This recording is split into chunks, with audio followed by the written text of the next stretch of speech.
औज़ुबिल्लाहिमिनश्शैतानिर्रजीम बिस्मिल्लाहिर्रहमानिर्रहीम। अस्सलाम वालेकुम डियर फ्रेंड्स। आज हम STA 301 लेक्चर नंबर 17 स्टार्ट करने वाले हैं। सबसे पहले मैं ये एक चीज़ आपको क्लियर कर देता हूँ कि लेक्चर नंबर 17 से लेकर लेक्चर नंबर 22 तक अब हम पढ़ेंगे प्रोबेबिलिटी। प्रोबेबिलिटी एक बहुत ही टफ तरीन कॉन्सेप्ट समझा जाता है। मैं आपको बहुत ज़्यादा इजी तरीके के साथ एक्सप्लेन करूँगा, रोज़मर्रा ज़िंदगी की एग्जांपल्स दूँगा और कोशिश करूँगा कि ज़्यादा से ज़्यादा डिलीवर करूँ आपको कंसेप्ट इजी से इजी करके आपको समझाऊँ, ठीक है। और आपने ध्यान से 17 से 22 लेक्चर्स जो हैं वो सारे प्रोबेबिलिटी के हैं और बड़े ध्यान से समझने वाले हैं। सबसे पहले अगर हम बात करें तो प्रीवियस क्लासेस में हमने काउंटिंग रूल्स में मल्टीपल चॉइस, जिसे मल्टीप्लिकेशन कहते हैं, ठीक है, या टाइम्स बोलते हैं। जैसे कोई टेबल पढ़ रहा होता है तो 2 × 2 = 4, ठीक है, हमने ये पढ़ा। तो अब क्या होगा कि काउंटिंग रूल्स में क्या करेंगे हम, मल्टीपल चॉइस तो हम प्रीवियस क्लासेस में पढ़ चुके हैं, ये हम पढ़ने की ज़रूरत नहीं है। तो मैं वैसे थोड़ा सा क्लियर कर देता हूँ कि एक टीम बैठी होती है, तो उसके हिस्से में टीम के 3 मेंबर हैं। तो एक मेंबर 3 क्वेश्चंस करेगा, एक मेंबर 4 क्वेश्चंस करेगा, एक मेंबर मतलब कि 2 क्वेश्चंस करेगा। ज़रूरी नहीं है कि जितने मैं बता रहा हूँ कि वो उतने ही क्वेश्चंस करें, ठीक है। मे बी के जिसने 4 करने हैं वो 2 करे, ठीक है। ये पॉसिबिलिटी मैं बता रहा हूँ, पॉसिबिलिटी, चांसेस कि इतने हो सकते हैं। तो मे बी के जो पहला 4 करने वाला है वो 2 करे, जो 2 करे वो 4 करे, ठीक है। तो जो 3 करे मे बी कि वो 2 वाले की जगह पे चला जाए, 2 वाला 3 की जगह पे आ जाए। तो इस तरह की जो पॉसिबिलिटीज़ होती हैं वो क्या करना होता है आपने पॉसिबिलिटीज़ को, कि जितने उनको इख्तियारात हैं क्वेश्चंस पूछने के, कि उन्होंने 24 क्वेश्चन पूछने हैं, ठीक है, टोटल। लेकिन ज़रूरी नहीं है कि प्रोवाइड कर दिया, हर एक को बता दिया कि आपने जो है ना, मतलब कि 3 पूछने हैं, आपने 4, आपने 2 पूछने हैं। तो मे बी डिफरेंट वेज हो सकते हैं। तो इसलिए आपने क्या करना है, उन सबको मल्टीप्लाई कर दें, तो जो आपके पास आंसर आता है ना फाइनल, इतने उन्होंने क्वेश्चंस पूछने होते हैं तीनों ने, ठीक है। तो इसी तरह ये देखें, एक बंदा जी 3 पूछता है, एक 2 पूछता है, एक 4 पूछता है, तो उनको मल्टीप्लाई करते हैं तो इसका मतलब है कि 24 क्वेश्चन पूछे जाएंगे। समझ लगी बात की। तो ये होता है हमारे पास मल्टीप्लिकेशन या मल्टीपल चॉइस। अब आगे जो लेक्चर्स के अंदर है हम पढ़ेंगे कम्बिनेशन पढ़ेंगे, परमोटेशंस पढ़ेंगे। अब देखो परमोटेशंस क्या होंगे, परमोटेशंस का फॉर्मूला पहले देख लेते हैं। फॉर्मूला उसका होगा NPR = n factorial over n - r factorial. अब देखो पीछे हमने मल्टीप्लिकेशन रूल पढ़ा, काउंटिंग रूल में मल्टीपल चॉइस पढ़ा। अब जो मल्टीपल चॉइस का जो काम है वो परमोटेशन करेगा। वो कौन करेगा? परमोटेशन करेगा। समझ लगी बात की। तो इसका मतलब है कि प्रोवाइड, जब भी क्वेश्चंस के अंदर लिविंग थिंग्स की बात की जाएगी और प्रोवाइड्स की बात की जाएगी कि लिविंग थिंग्स को ये चीज़ें प्रोवाइड करो, तो बताओ कि आप कितना प्रोवाइड करोगे, तो उनको पूरा आ जाएगा, या पॉसिबिलिटीज़ कितनी है कि आप उनको पूरा कर लेंगे। समझ लगी है बात की? आई होप आपको समझ लग रही होगी। तो उसके लिए आपने परमोटेशन इस्तेमाल करना है। क्या इस्तेमाल करना है? परमोटेशन। ये मैथ में भी आपने बड़ी अच्छी तरह पढ़ा होगा। तो इसका क्या फार्मूला होता है? NPR = n factorial over n - r factorial. Okay हो गया। और हमेशा एक बात याद रखनी है कि n जो होता है, n जो होगा आपका वो हमेशा greater than equal to r के होता है, greater than equal to r के होता है। मतलब कि n जो है ना ऑलवेज बड़ा होता है या बराबर होता है r के। ओके जी, आगे चलते हैं। एग्जाम्पल दी गई है जी आपके नोट्सों के ऊपर। तो उसमें भी वही चीज़ें बताई गई हैं जो मैंने आपको पहले बताया कि आप उसके जो वेज है ना वो बताओ कि उनके वेज कितने होंगे। वेज उसके 24 होंगे। तो यहाँ तो मल्टीप्लाई कर लो, ठीक है, तो यहाँ परमोटेशन इस्तेमाल कर लो। अगर परमोटेशन इस्तेमाल करोगे तो देखो ज़रा, वहाँ पे लिखा होगा 4 वेज। क्या लिखा होगा? 4 वेज। तो वो 4 आ गया n, और मेंबर्स देख लें कितने हैं, 3। तो वो कितने हैं जी आपके पास? r = 3 आ गया। तो परमोटेशन लगाएंगे 4 का कॉम्बिनेशन 3 के साथ, परमोटेशन निकालेंगे तो आपके पास आएगा, देख लें ज़रा, 4 factorial over 4 - 3 factorial, 4 factorial over 1 factorial. तो देखो फैक्टोरियल ओपन करने का फॉर्मूला क्या होगा? एक कम करते जाएं, 4 × 3 × 2 × 1, और 1 का फैक्टोरियल 1 ही होता है। तो ये कितना होगा? 12 24, ये 24 आ गया इसका आंसर। अब थोड़े से नोट हैं, ऑब्जेक्टिव में पूछ सकता है, क्विज में पूछ सकता है, आपको मरूजी में पूछ सकता है, वो आपने नोट देखने हैं। एन पी आर की जगह पे अब एन ही आ गया, तो समझ लगी बात की। तो सेम नंबर का जो कॉम्बिनेशन होगा, परमोटेशन होगा, वो ये बताने की कोशिश करें कि उसका आंसर क्या आएगा। तो N P N factorial over N minus N factorial जी, 0 फैक्टोरियल आ गया, एन में से एन माइनस करेंगे तो 0 फैक्टोरियल जो है ना वो भी 1 के इक्वल होता है, वो मैंने मेंशन कर दिया, ये आपने याद कर लेनी है ये चीज़ें। 1 का फैक्टोरियल 1 के इक्वल और 0 का फैक्टोरियल भी 1 के इक्वल। तो क्या आएगा आपके पास n फैक्टोरियल। इट मीन के आप किसी भी चीज़ की परमोटेशन लेते हैं सेम नंबर की, तो देन आपके पास जो आंसर आता है वो ही नंबर का फैक्टोरियल आता है। ये आज की इसकी मरूजी तैयार हो गई। ओके हो गया जी, समझ लगी बात की। तो उसके बाद आप देखो ज़रा करना क्या है कि हाँ जी, एग्जाम्पल्स है। एग्जाम्पल है पर्सनस कितने हैं जी 3, चेयर्स कितनी है 3। अब देखो 3 पर्सनस हैं, 3 चेयर्स हैं, ठीक है, उनको प्रोवाइड करनी है, उनको देनी है। तो उसके देखो हम क्या करेंगे, प्रोवाइड करने जाएंगे ना, तो उसका कम्बिनेशन परमोटेशन के साथ हम निकालते हैं उसका आंसर। तो देखें 3 फैक्टोरियल 3 माइनस 3 फैक्टोरियल, 3 का फैक्टोरियल निकालेंगे तो आपके पास आएगा 6। अब देखो ना 0 का फैक्टोरियल 1 के इक्वल ही होगा, तो ये इसका आंसर आ गया 6। अब आगे जी एग्जांपल है, मोस्ट इंपॉर्टेंट एग्जांपल है। फॉर्मूला देख लें। सबसे पहले बात करते हैं कि ये क्यों इस्तेमाल किया जाता है, ये कब इस्तेमाल किया जाता है। ये अरेंजमेंट्स पूछी होती हैं या फॉर्मेट पूछा होता है। तो फाइंड अरेंजमेंट्स या फॉर्मेट किसी भी चीज़ का, जैसे लाहौर है, कसूर है, तनसीर है, राशिद है, अली है, इनके फॉर्मेट आपने निकालने हैं, इनका कम्बिनेशन परमोटेशन सॉरी निकालना है। तो वो कैसे निकालेंगे आप, देखो P4 is equal to capital n factorial n1 factorial multiplied by n2 factorial up to सॉन nk फैक्टोरियल।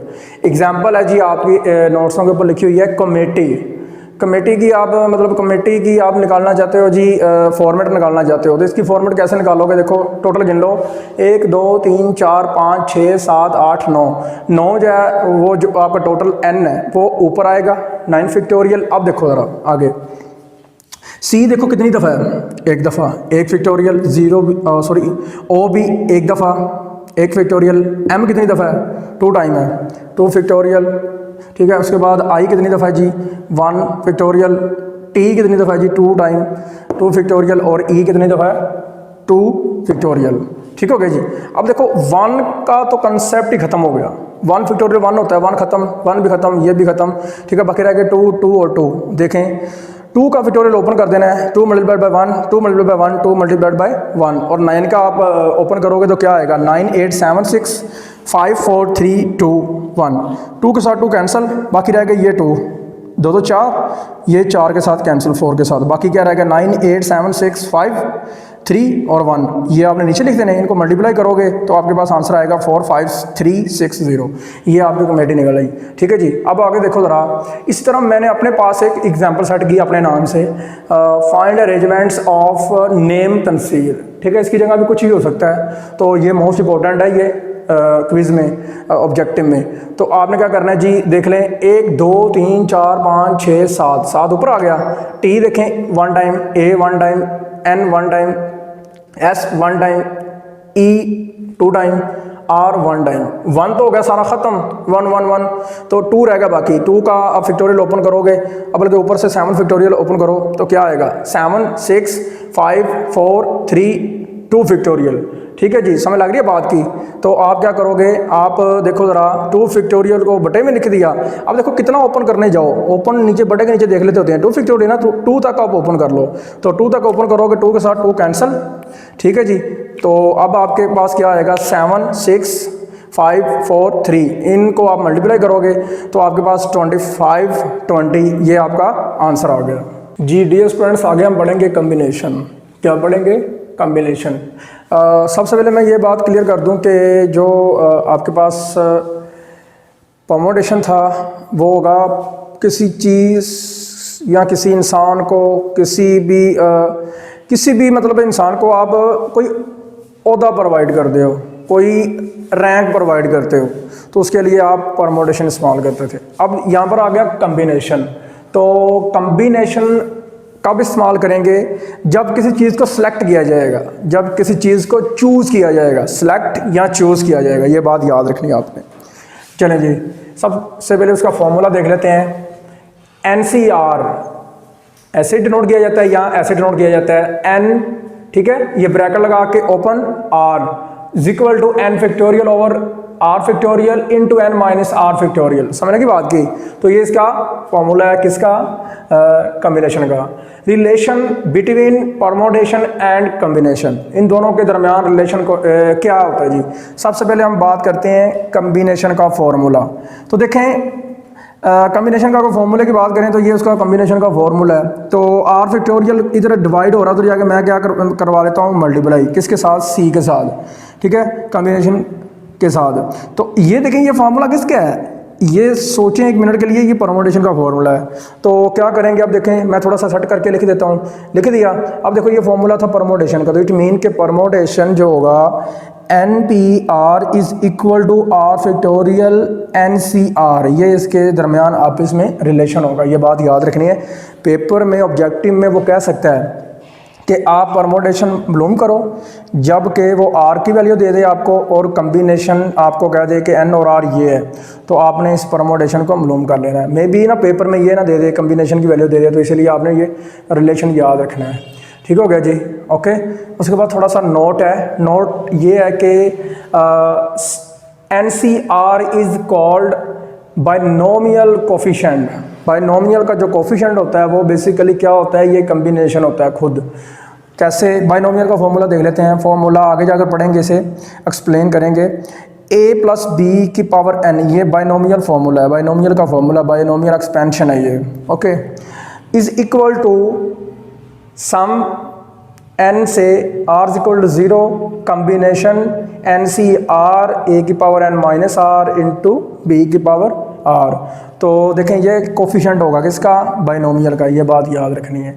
अब एग्जांपल है आपके नोट्सों के ऊपर, सिंपल सी एग्जांपल है। उसने लिखा हुआ है कि A, B और C है। तो A, B और C जो है ना, वो कहता है कि ये 2 का सैंपल है, 2 का सैंपल लो और ये बताओ कि इसे आप कितनी 3 नंबर को कितने तरीक़ों के साथ, कितने वेज के साथ आप मतलब जोड़ सकते हो, एक दूसरे के साथ मिला सकते हो। तो देखो ज़रा, सेलेक्ट की बात की होगी, नोट्सों के ऊपर देखें आप, स्टेटमेंट के अंदर सेलेक्ट लिखा है तो कम्बिनेशन इस्तेमाल किया गया है। लेकिन आप सिंपल ये बात याद रखना, मैं बड़े सिंपल के साथ समझाने लगा हूँ। A को जोड़ो B के साथ, फिर B को A के साथ, ठीक है, फिर A को C के साथ, फिर C को A के साथ, फिर B को C के साथ, फिर C को B के साथ। तो देखें टोटल कितना बन गया? टोटल ये आपके पास आंसर आएगा इसका 6। अब कुछ प्रॉपर्टीज़ हैं कम्बिनेशंस की, ज़्यादा इंपॉर्टेंट है, वो आपने ध्यान से करनी है। NCR is equal to N in, नीचे आए N माइनस R, तो इट मीन के आपके पास कम्बिनेशन है। मैं एग्जांपल अपने पास से दे रहा हूँ, 3 से 2 है, 3 कम्बिनेशन 2 है, तो इट मीन के N माइनस R हो रहा है, ऊपर N में से R माइनस करेंगे तो यही बनेगा ना। देखें 3 से 2, 3 माइनस 2, तो इसकी एग्जांपल बनेगी आपकी 3 2 3 1। अब इसे ओपन करो, आप ओपन करना आता है ना combination, 3 factorial divided by 2 factorial 3 minus 2 factorial, formula लगा दिया। तो सॉल्व करते करते हम यहाँ तक पहुँच के देख लें, दोनों के आंसर इक्वल आ गए, 1 इक्वल टू 1 आ गए। इट मीन ये आपने एक क्विज में याद रखना, ऑब्जेक्टिव में याद रखना है। अब दूसरा नोट देख लें इसका, कि अगर लिखा हो N minus R plus NR is equal to, क्या करो कि N प्लस 1 और CR, आपने खुद से छोटे नंबर लेने हैं और खुद से इसे चेक करना है कि ये आंसर इक्वल आते हैं कि नहीं आते हैं। बिल्कुल ये प्रॉपर्टी है। तो याद करने का तरीका मैं बता देता हूँ। N में 1 ऐड कर दो, इन दोनों को ऐड करोगे तो R के साथ R कट गया, ठीक है। तो देखो इन दोनों को ऐड करोगे ना, तो नीचे कौन सा नंबर है, मतलब यहाँ पर जो सिंगल है वो R है, R आ गया, और ऊपर N में 1 ऐड कर देना। ये आपने प्रॉपर्टी अपने पास से छोटे से नंबर ले लेने हैं, ये ले लें नंबर, मैं लिख देता हूँ यहाँ पे। आपने 3 और 2 के साथ चेक करना है इसे।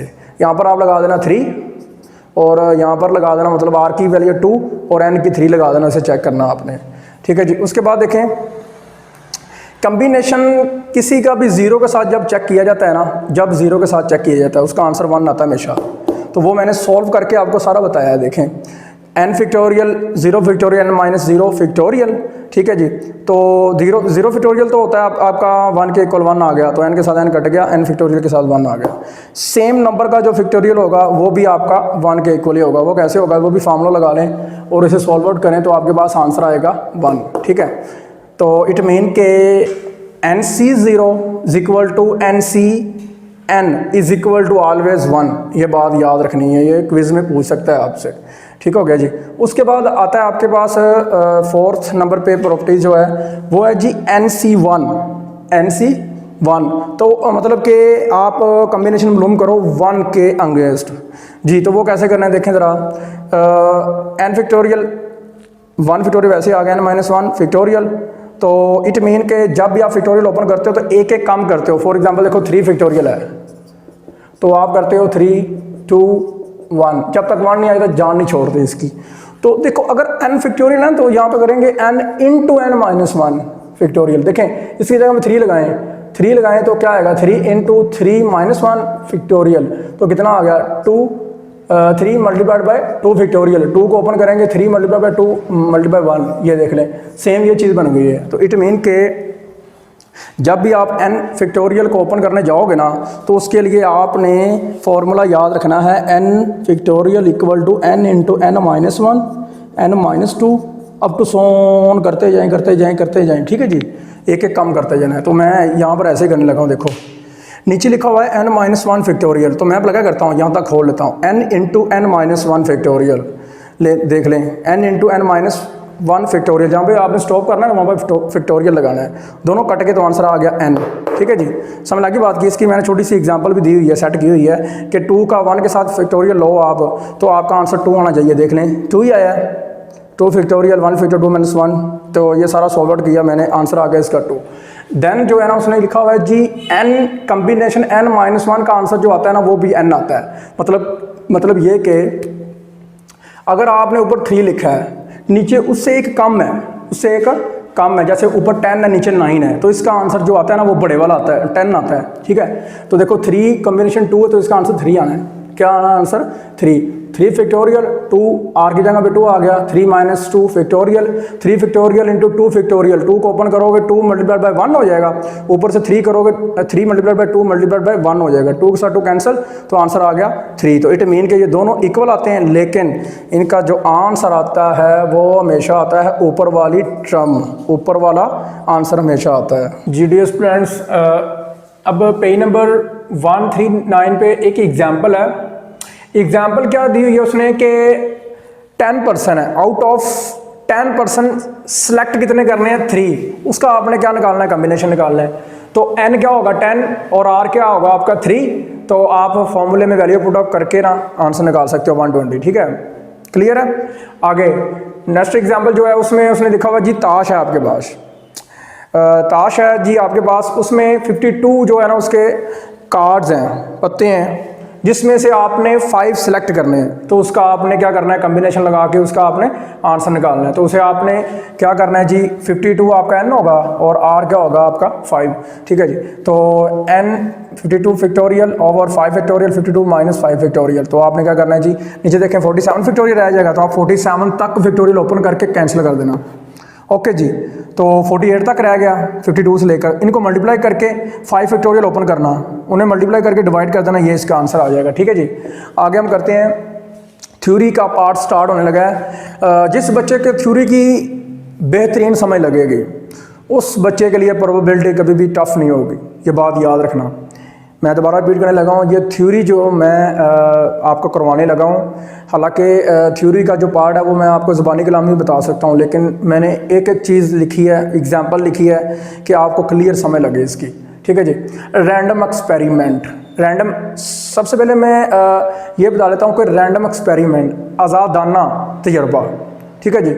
तो पढ़ते हैं इसके बारे में। An experiment which produces different results even though it is performed a large number of times under exponentially similar conditions is called random experiment। कहता है कि ऐसे तजर्बात जो हम करते जाएं परफॉर्म करते जाएं, ठीक है, हमें डिफरेंट मुख्तलिफ हर दफ़ा डिफरेंट रिजल्ट्स मिलते जाएं, हम लार्ज नंबर ऑफ टाइम तक इसे परफॉर्म करें लेकिन हमारे पास जो रिजल्ट्स आएँ वो डिफरेंट आएँ। उसकी बेहतरीन सिंपल एग्जांपल कौन सी है, वो मैंने लिखी नहीं है लेकिन मैं बोल लेता हूँ, जो मैंने लिखी वो बाद में बता दूँगा। लूडो का दाना, ठीक है, कौन सा? लूडो का दाना। जब भी आप फेंकेंगे तो जितनी दफ़ा मर्जी फेंकते जाएं, थ्रो करते जाएं, तो डिफरेंट रिजल्ट्स आपके पास आते जाएंगे। तो लार्ज नंबर ऑफ टाइम्स आप उसके ऊपर परफॉर्म्ड कर रहे हो लेकिन डिफरेंट रिजल्ट्स आपके पास आ रहे हैं। तो मैंने जो इसकी एग्जांपल दी है वो दी है मैंने जी, the tossing of a coin. सिक्का जितनी दफ़ा मर्जी उछालोगे ना तो उसका जो रिजल्ट आएगा वो डिफरेंट ही आएगा। बड़े कम चांसेस हैं सेम आए, एक दफ़ा आ जाएगा सेम, दूसरी दफ़ा आ जाएगा, तीसरी दफ़ा आएगा, चौथी दफ़ा तो डिफरेंट आएगा ना। तो इट मीन के जो डिफरेंट रिजल्ट्स है, डिफरेंट रिजल्ट्स दें लार्ज नंबर ऑफ टाइम्स, जो हमारे एक्सपेरिमेंट होंगे वो रैंडम एक्सपेरिमेंट होंगे। ओके हो गया जी। आगे इसकी प्रॉपर्टीज़ हैं, the experiment can be repeated any number of times. समझ लगी बात की? कोई भी आपका एक्सपेरिमेंट है ना वो रिपीट भी हो सकता है एनी नंबर ऑफ टाइम्स, कोई पता नहीं। कोई भी आप मतलब सिक्का टॉस करने जा रहे हो तो रिपीट ही होता जाएगा, कोई पता नहीं है, 3 टाइम हो जाए, 4 टाइम हो जाए, 5 टाइम हो जाए, कोई पता नहीं, any time, any number of times. And a random trial consist of at least 2 possible outcomes.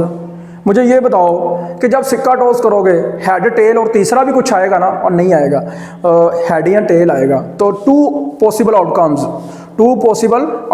इसका मतलब ये होगा जो पॉसिबल है वही आएगा और वो एट लीस्ट 2 टाइम्स होती हैं। कौन सी? हेड या टेल होगा। समझ लगी बात की? एट लीस्ट कम से कम 2 आउटकम्स होनी चाहिए, उससे ज़्यादा हो सकती हैं। लूडो का दाना जो है ना उसमें तो 6 आउटकम्स होती हैं, 6 आउटकम्स होंगी, 1 2 3 4 5 6, ठीक है। सिक्के पर 2 होंगी, ये बात याद रखनी है।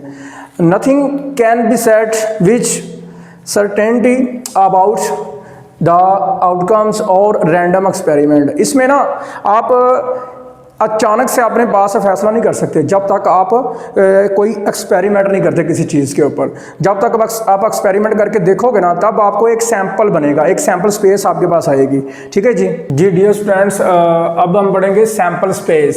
सैंपल स्पेस क्या चीज़ है जी? डेफिनेशन पढ़ते हैं। A set consisting of all possible outcomes that may result from a random experiment, ठीक हो गया जी, इज कॉल्ड सैंपल स्पेस। अब जब आप रैंडम एक्सपेरिमेंट कर रहे हो ना तो उसकी जो टोटली आउटकम्स होंगी ना उनका जो सेट बनाएंगे ना उसे सैंपल स्पेस कहते हैं। उसकी एग्जांपल देख लें। सबसे पहले देख लें, it is noted by S. For example the tossing of a coin, ठीक है। आप कॉइन को आप टॉस कर रहे हो तो आप हेड या टेल आएगा, समझ लगी बात की? तो इसका देखें पॉसिबल आउटकम्स क्या होंगी, हेड या टेल आने की, तो उसका जो सेट होगा वो उसका सैंपल स्पेस होगा। समझ लगी बात की?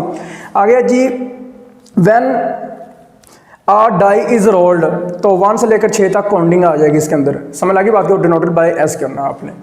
हाँ जी। उसके बाद आपके पास आता है जी इवेंट्स क्या होते हैं? एक बात याद रखनी है, सैंपल स्पेस जो आपके पास होती है ना उसमें से जो उसका सबसेट होता है ना, कोई एक आध नंबर निकाल लें तो वो आपके पास पता है क्या आएगा, वो आपके पास इवेंट आएगा। वो क्या आएगा आपके पास? Event. Any subset of this sample space is called an event. For example A जो है ना, देख लें, यहाँ से ले लें, इस सैंपल स्पेस से आप एक ना सेट लें, एक सबसेट लें, कौन सा? हेड ले लिया, तो ए हेड ले लिया, ओके हो गया जी। उसके बाद देखें ये जो आपने डाई रोल्ड किया है उसमें से आपने 6 का ले लिया सेट, तो देखें ये भी उसका सबसेट है। तो इट मीन के सैंपल स्पेस का जो सबसेट होगा वो उसका क्या होगा? इवेंट होगा। अब देखें इवेंट्स की भी आगे जो टाइप्स हैं उसकी एग्जांपल्स भी हम पढ़ेंगे, वो कैसे हैं। सिंपल इवेंट या एलिमेंट्री इवेंट, ठीक है जी, 2 नाम है इसके, बेहतर पूछ सकता है। N event consist only one sample point, only one sample point, sample space में से जो एक आध नंबर लेते हैं ना एक, तो वो उसका सैंपल पॉइंट होता है। Is called simple event. For example only head, ठीक है, ओनली हेड मतलब कि आपने एक सिक्का टॉस किया है, सिक्के का टॉस करवाया, उसमें से हेड टेल में से आपने हेड निकाल लिया, तो देखें सिर्फ हेड निकाला सिंगल, तो single N event consist only one sample point, ठीक है जी। कंपाउंड इवेंट या कम्प्लीमेंट्री इवेंट इसे कहते हैं जी। इसमें भला क्या होगा, मोर देन वन, ठीक है, मोर देन वन, इसमें वन से ज़्यादा हो सकते हैं। कैसे देखें, an event consist more than one, ठीक है जी। Event is called compound event. For example देख लें, फॉर एग्जांपल आपने एक मतलब के डाई रोल्ड किया, तो उसके सैंपल जो होंगे ना, मतलब कि वो बनेंगे 1 2 3 4 5 6, तो आपने क्या किया 1 2 और 3 ले लिए, तो इस देखें ये भी उसका इवेंट है, लेकिन कम्प्लीमेंट्री इवेंट है या कंपाउंड इवेंट है। ओके हो गया जी। उसके बाद आता है आपके पास मोस्ट इंपॉर्टेंट और टेक्निकल डेफिनेशंस स्टार्ट होने वाली हैं। म्यूचुअली एक्सक्लूसिव इवेंट्स, ये कौन से इवेंट होते हैं जी, जो एट ए टाइम इकट्ठे नहीं आ सकते, एट ए टाइम इकट्ठे नहीं आ सकते। आप जैसे देखो सिक्का टॉस करते हो, तो एक ही टाइम में हेड या टेल आ सकता है, नहीं आ सकता, नहीं ना आ सकता, एक ही टाइम में हेड या टेल नहीं आ सकता। तो म्यूचुअली एक्सक्लूसिव इवेंट्स ये कहते हैं कि एक टाइम में ना आ सकें जो, तो वो म्यूचुअली एक्सक्लूसिव इवेंट्स होते हैं। हाँ जी, देखें ज़रा इसकी डेफिनेशन पढ़ लेते हैं। इवेंट्स जी, mutually exclusive event is said to be mutually exclusive events, और डिसजॉइंट भी इसे कहते हैं। Disjoint if they can not occur, occur होता है आना, आना, टुगेदर इकट्ठे, ठीक है जी, कि ऐसे इवेंट्स जो इकट्ठे ना आ सकें। For example a single coin is tossed then head and tail does not occur together, ठीक है जी, हेड एंड टेल जो है ना डज नॉट अकर टुगेदर, इकट्ठे नहीं आएंगे। उसके बाद है जी एसोसिएटिव इवेंट्स। एसोसिएटिव्स क्या है जी, इसमें एसोसिएटिव में ये होगा कि टू इवेंट्स होंगे, उनका अगर हम यूनियन लेना तो दोबारा सैंपल स्पेस बन जाएगी, इसे कहते हैं associative events. If two events A and B हाँ जी constitute the entire sample space. For example when a die is rolled, जी ये बनेगा ना, डाई रोल्ड करेंगे तो इफ़ ए ये ले लिया, बी ये ले लिया, इन दोनों का यूनियन लिया, तो आपके पास देखो फिर से सैंपल स्पेस बन रही है एस। समझ लगी बात की जी बच्चे। आगे हम बढ़ेंगे partition of the sample space. Sample space की पार्टीशन बहुत ज़्यादा हो जाती है, जैसे मर्जी पार्टीशन कर लें सैंपल स्पेस की, कोई मसला नहीं है, जैसे मर्जी, मतलब कि जितने मर्जी पार्ट बना लें, जितने मर्जी जो है ना पोर्शन इसके बना लें, कोई मसला नहीं आएगा। तो इफ़ सैंपल स्पेस ऐसे मैंने अपने पास से फर्ज कर ली है जी 1 2 3 4 5 6, तो मैं इसकी पार्टीशन बनाना चाहता हूँ, तो पार्टीशन बनाओ ज़रा, देखो A1 मैंने पार्टीशन बनाई 1 2 को लेके, ठीक है, निशान लगाते जाते हैं, फिर ओनली 5 को लेके, फिर मैं तीसरा वो लूँगा नंबर जिसमें नंबर बाकी बच गए हैं, और तीनों का मतलब कि 3 अगर मैं A1 A2 A3 ले रहा हूँ ना, तीनों नंबर का यूनियन लेने से मेरे पास दोबारा सैंपल स्पेस क्रिएट होनी चाहिए, फिर ये पार्टीशन, अदरवाइज ये गलत है। तो अब देखो A3 में बनाऊंगा, तो A3 के अंदर देखो मैं क्या करने जाता हूँ कि बाकी जो रह गया था 3 6 और 4, लेकिन मैंने 5 फिर दोबारा लिख दिया, लेकिन एक बात याद रखनी है, रिपीट कर सकते हैं, कोई मसला नहीं है, क्योंकि यूनियन लेना होता है, यूनियन में आपको पता है 1 टाइम लिखना होता है। तो पार्टीशन 3 में मैंने क्या कर दिया, ये नंबर ले लिए, अब तीनों का यूनियन लेंगे ना तो आपके पास सेट दोबारा क्रिएट हो जाएगा, मतलब कि सैंपल स्पेस आ जाएगी जी। आगे हमारे पास है मोस्ट इंपॉर्टेंट डेफिनेशन है equally likely events. Equally likely events नाम से पता चल रहा है कि इक्वल जो है ना हकूक मिलने चाहिए। इस डेफिनेशन के अंदर जो भी हम बताएंगे, कैसे देखो, 2 events are said to be equally likely if they have same chance of occurrence, occurrence आने के, ठीक है, occurrence आने के।